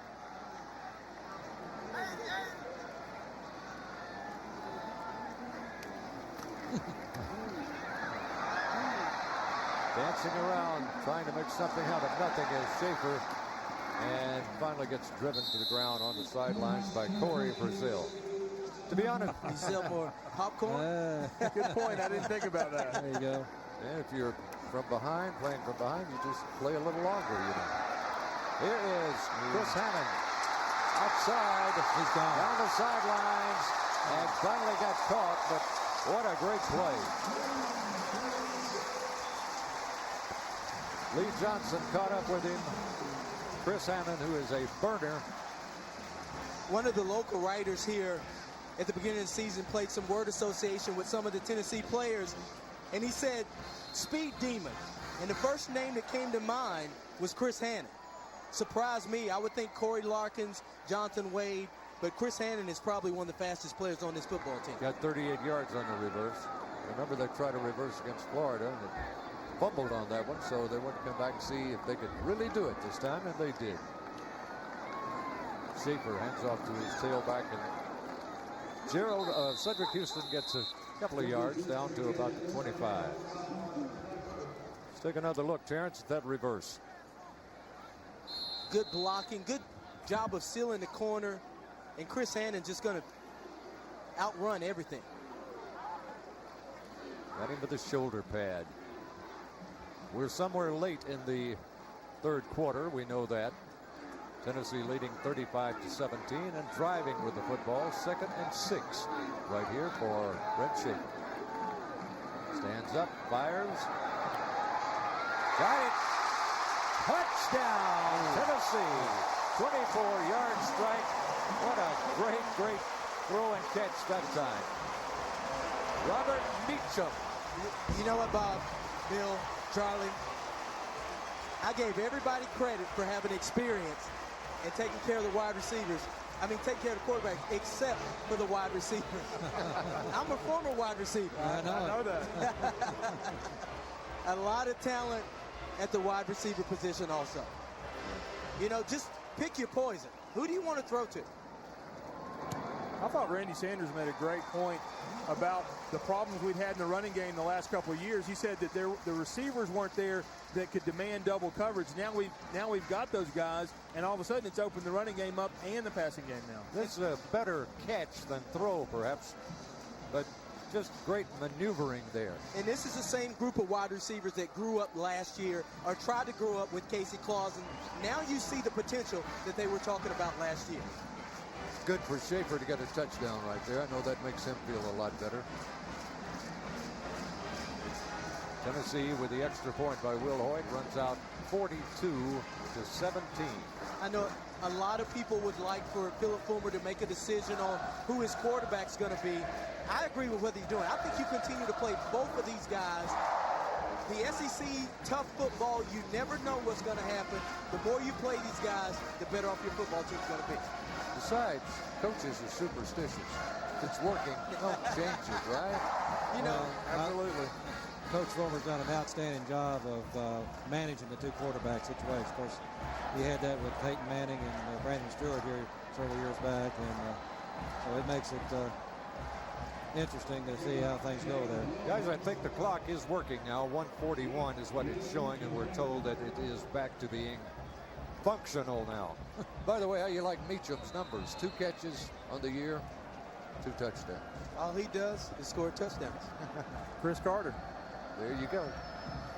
And both of his TDs have come in the same area of the field, the 20 going in. Will Hoyt, a lot of foot into this one, down to about a half-yard deep in the end zone is Eric Franklin. Franklin works through 1 tackle, but not the second. We're visiting with Bill Mayo, who was an outstanding All-American lineman at the University of Tennessee in the 80s. And Charlie Rosenfelder, who was an All-American. Quite the production going on that you guys have up here with the spotters and the replays and the people talking in the headsets. So this is really neat for me to see this. Well, glad to have you up here, Bill. Thank you. Thanks for letting us be here. Kubik will work out of the shotgun. Needing some big plays now, and surprisingly a little bit they stick to the ground with Ryan Moats. That's tonight. Eric Ainge has played exceptional tonight. Came in and really gave Tennessee a spark. Here you see the strength of his arm. He throws a touchdown to C.J. Payton. Comes back. Good pocket presence. Throwing a dart across the middle. Just manages the game really well. The ability in these 2 freshmen is just unbelievable. One note for Tennessee. Daniel Brooks in on the tackle that time. Now there's a big play, maybe a play that Daniel needs to kind of, he's been right there on the fringe, not quite ready to play, they thought, but a great athlete, great looking athlete. So maybe a play like that gives him the spark. You know what? Players like Daniel Brooks just need to play football. It's hard to simulate game speed in practice. You just got to get these kids on the field and let them play, and they develop, and you see they reach their potential. All right, it is a 3rd down and 8 for Louisiana Tech. Cubic rolls right, being chased, fires incomplete at the sideline. Charlie, I bet one of the stunning changes in football, there have probably been many, but it's still blocking and tackling. I know that hasn't changed, but the weight. Well, end of the 3rd quarter. Guys, we really appreciate you being here. Now, I'm sure the fans have enjoyed it. Charlie Rosenfelder, Bill Mayo. Thanks for the 2 opportunity. great All-Americans, 2 Tennessee football legends. And Cameron Mayo, hopefully Bill will carry on that tradition. Absolutely. I'm really looking forward to watching him over the next 5 years. Good luck to both of you. Thank you for having us. You're watching college football on CSS, your source for Southeast sports. After a rather slow start tonight, the Vols have now picked it up considerably, playing very, very well now, 42-17 as we go to the 4th quarter. Corey Larkins will be back to receive Matt Butler's punt. Bob, the Tennessee record for total offense in a game is 695 yards. They have 515 right now. Whoa. Knocking on the door then, so we may see some history here tonight. Butler standing on the 12-yard line.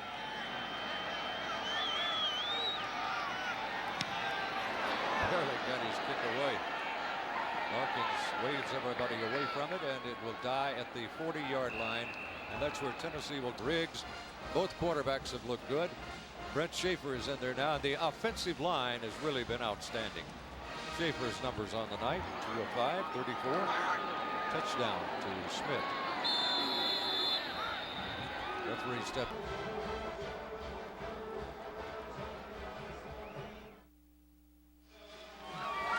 Have some happy fans here because they're Tennessee fans. 42-17 Volunteers leading.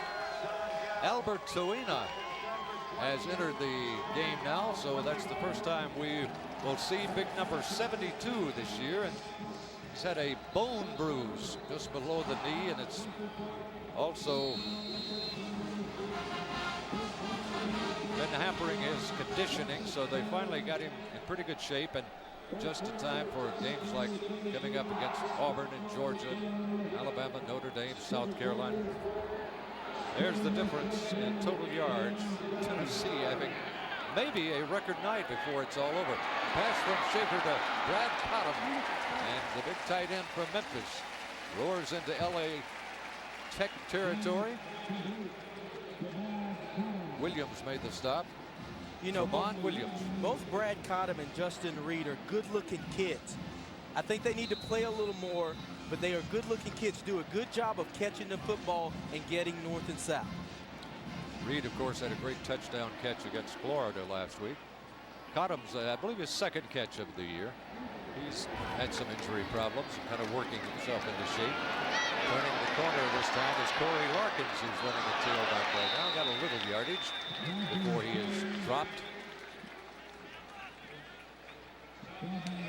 I don't believe we have seen Jabari Davis tonight, have we? No, we have not. Another look at Corey. Good hard running by Corey Larkins. Finds a seam and just tries to get north and south and just won't go down. Makes it a 2nd down and 5 for the Vols. 2 receivers to the right, 1 left. Schaefer operates out of the gun. Gives it off to Larkins. Larkins slashes his way for a 1st down with maybe a yard or 2 to spare. In fact, he got 7 yards. John Nash out of the secondary came up to make the stop. Tennessee playing their backup offensive lineman, Stephen Jones, Chuck Prue, Rich Gandy, and David Lagon. Ligon, however you say it. And Tonia is in there too now, we also mentioned. Here's Larkins trying to bounce outside and can't bounce much there because Nash. So that has a lot of ramifications in the BCS situation, the game next week. Schaefer has it batted down. Terrence. He thinks it's been needed. He would love to have it. 3rd down and 10 for Schaefer and company. Brent drops. He's got time.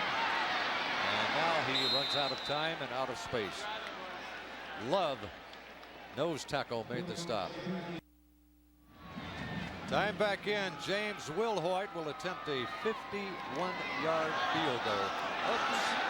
He punted. Quick kick. And, almost worked. Almost got it inside the 5-yard line. 12 minutes and 8 seconds remaining in the contest. Louisiana Tech takes over on the 20-yard line. Kubik in the pocket. Fires low for his intended receiver. Incomplete. Jonathan Holland was out there, but in this ball game, I think they were hit in the mouth, but I think they've responded well. Here in the second half, they've only given up 65 total yards of offense. It is a great turnaround. Pass is complete up to about the 34-yard line. Several key players to the NFL draft. Corey Brazil was the receiver on that last. Here's the handoff and nothing doing this time to Moats. They're pretty well shutting Moats down here in the last quarter and a half especially. He had a great first half and had some spark here in the second half, but Tennessee, I think, has, well, they've been stringing him out toward the sidelines, and Tennessee's got such great team speed. It's hard to. Like Moats, defending Moats, the more you see him, the more you know how to play him. I think Tennessee initially had to get a look at how he runs, how he finds his cutback lanes. They've seen that. They're playing it well. So 2nd down and about 9 yards to go for a first. Kubik in the shotgun, throws and throws behind his intended receiver, Eric Newman. Lineup right now that haven't had much action at all this year. Kubik's numbers right there, and not bad. Remember, he was the 2nd-string quarterback coming into this game, but Donald Allen got hurt in the early minutes of the game, left, and Kubik, I think, has done a very good job. You're exactly right. He has performed very well. Works out of the shotgun, gets tremendous pressure, but gets his pass away incomplete. Intended for Ryan Moats coming out of the backfield. Tennessee getting pressure really good, real well now in the past few series on quarterback. John Chavis continuing to bring pressure. And the thing I like about the Tennessee coaches at this point in the ball game, they're continuing to coach. They're continuing to scheme and utilize this time to help their players develop and grow. There's an example, shouting some instructions on the sideline. Johnny Chavis, the defensive coordinator. Corey Larkins will drop deep. Matt Butler's kicking on the night. 42-yard average. Long one has been 53 yards. Butler is standing on his 20. And he gets off a pretty good kick, which Larkins will field. He juggled it for a second and then nowhere to go. He's nailed. They're taking a look at Corey Larkins. Eric Ainge returns to the lineup now as the quarterback for Tennessee. Schaefer had driven him down for a score. I kind of thought Ainge was done for the night, but not so. Hand off in the middle to Gerald Riggs, and as you see, Bulldogs waiting for that. Nothing happened. Rich Gandy, Chuck Prue, David Ligon. Those are some of the guys, and Stephen Jones. Entire different unit in there now for Tennessee on offensive line. Here's a nice run outside and all the way up to the Gerald Riggs up to the 45-yard line. I tell you, when he gets a step on you in the secondary, he can really motor. Jamal Cage, I believe, is an injured player down. We'll take a look at him in a moment. Good blocking by the backup offensive line. A good job of by Gerald Riggs of allowing the play to develop. Yeah, waited for the block. He did. That little stutter step allowed the play to develop, and he's through the seam. There is an injured Bulldog down. That play bus. Eric Ainge at quarterback now with a entirely different offensive line up front. Number 2 unit operating. I think that's David Holbert. It is the fullback, the freshman fullback from Nashville. Gets 1 yard.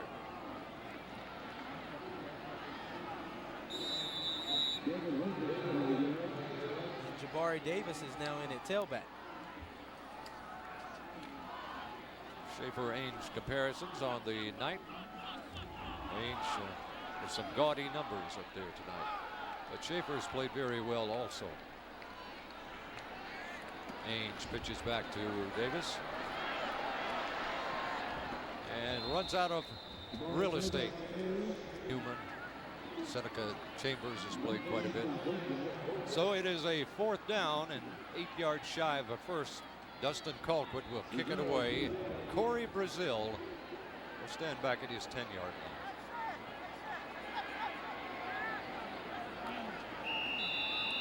Referee throws a flag. Areas that he will be concerned with. And they'll take it to the field really tomorrow. Team meetings tomorrow night, of course. All right, here is the kick by Colquitt. It's a mile high. Going to be fielded. And nowhere to go for Corey Brazil. Very well covered by Tennessee. First down and 10 to go for Louisiana Tech. But, you know, if you're Tennessee, not a whole lot of time to celebrate this win. No time, really. Not with the Tigers of Auburn coming from the Plains. Kubik throws out in the flat, incomplete. Intended for Dave. Defended by Jonathan Wade.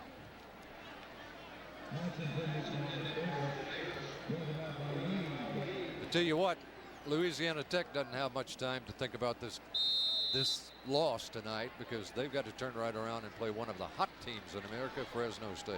And then they come back after that and play Auburn. Boy, their old theory, play anybody, anywhere, anytime, is really true. Kubik operates out of the shotgun for the Bulldogs. Gets some pressure and gets his pass away and completes it to Davis. Well, they're running out of quarterbacks. And there is Kubik. Should be some injury around the calf. Boy, they're way down on their depth chart. McNeil believes that Champion has the tools to be a great quarterback, but he's still trying to fully grasp the offensive system. Well, this is not a good time to grasp it right here when you're down 42-17 and a little over 6 minutes to go. He says, Howard, but once the light goes on, he's going to be very good. Well, let's see if the light goes on. He goes to the shotgun, stands up, fires, and got his man out there. It's complete. That's so the way it's 5 yards on it. Seneca Chambers, who's had a pretty good night. And you would think for him this season, so if they had any idea of red shirt, that's now gone. Champion is back looking for room, and there is none, and no receivers are open, and he goes down. It was Xavier Mitchell who made the hit. Lost 4. he actually redshirted in 2003. So he's already gone through that, huh? He's already gone through that. He's thrown to the 5. Xavier Mitchell, by the way, is a 6'3", 248-pound freshman. There he is. 4 sacks Tennessee has on the night. Vols have sacked quarterback 4 times for 39 yards lost. Champion getting pressure, getting lots of pressure. Way too much for him. Antonio Reynolds, yet another youngster in there. Freshman. And now it is a third down and 15 situation. Antonio Reynolds has a great future, the coaches believe. Good push by the young Tennessee defensive line. Good play by Antonio Reynolds.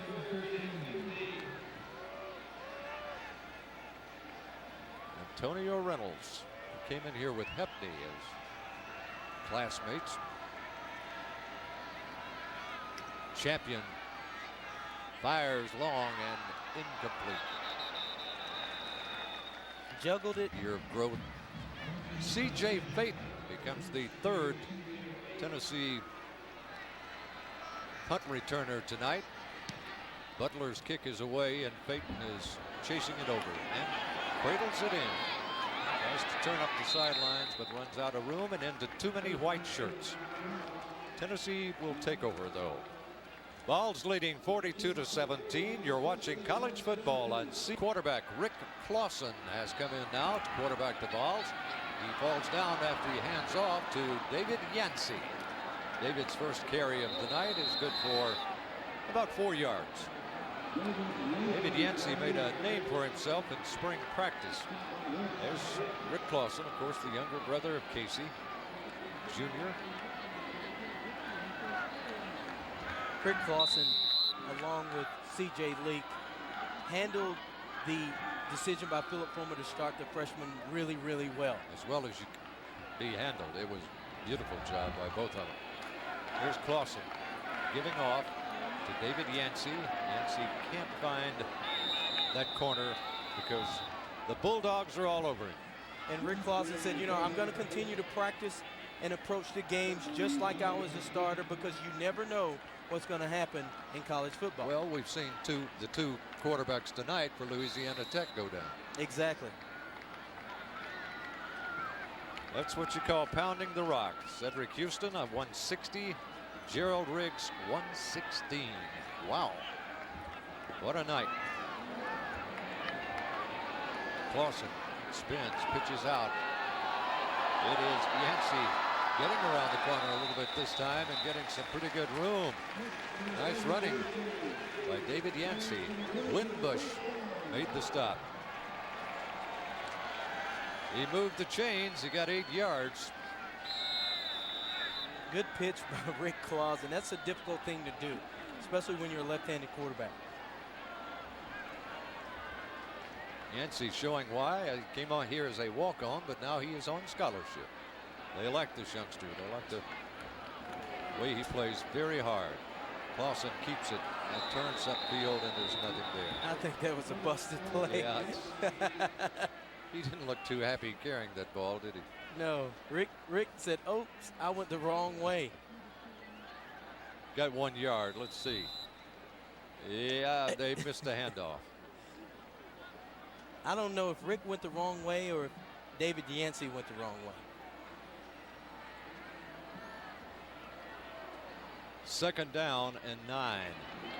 This time the handoff is clean, but the pickup is not much. David Yancey threw for a couple before Love makes the stop. 2-yard gain. Brings up a 3rd and 7.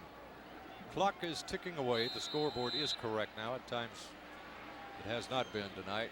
Time was kept on the field for a while, but it is correct, and we have 1:33 and running. Clausen brings his team up, and it looked like either motion or a Bulldog fell into that neutral zone. He did. Ladarius Love fell in. Winningest active coaches, minimum of 10 years, and Philip Fulmer sits on top, 80%.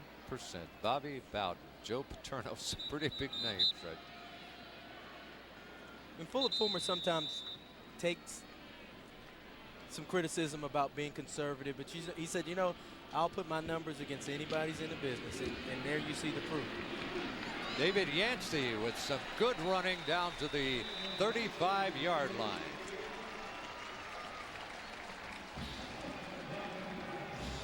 Five running backs tonight. 5 tailbacks have performed for Tennessee. Got 9 yards on that carry. Another look. Good blocking by this backup offensive line and good hard running by David Yancey.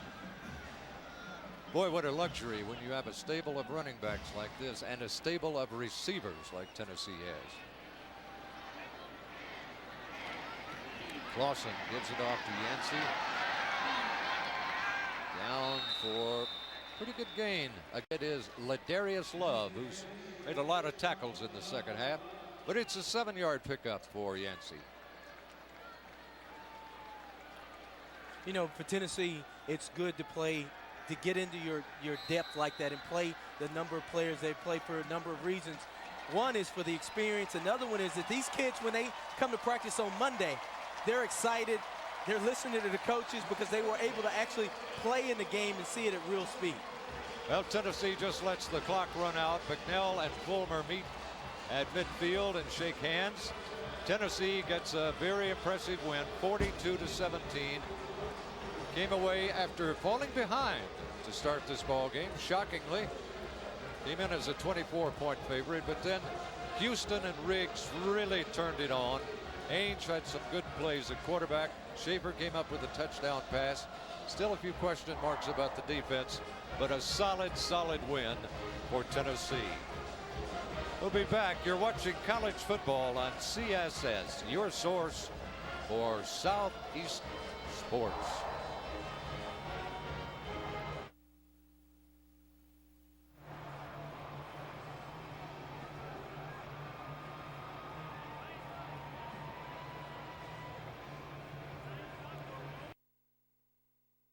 Before Auburn against Louisiana Tech. Got to deal with Ryan Motes. He came in leading the nation in rushing. Up to the outside, led him to the sidelines and in for the score for 37 yards. LA Tech leads 14-7. He had 97 yards on the night, but Eric Ainge finds C.J. Phaeton. Hey, guys, Eric Ainge is obviously the quarterback at Tennessee now. Look at this, little play-action pass. We look at him throw in the pocket, but how about on the run? Beautiful pass. Brett Smith, I mean, in stride, Breeze. 60 yards for the touchdown.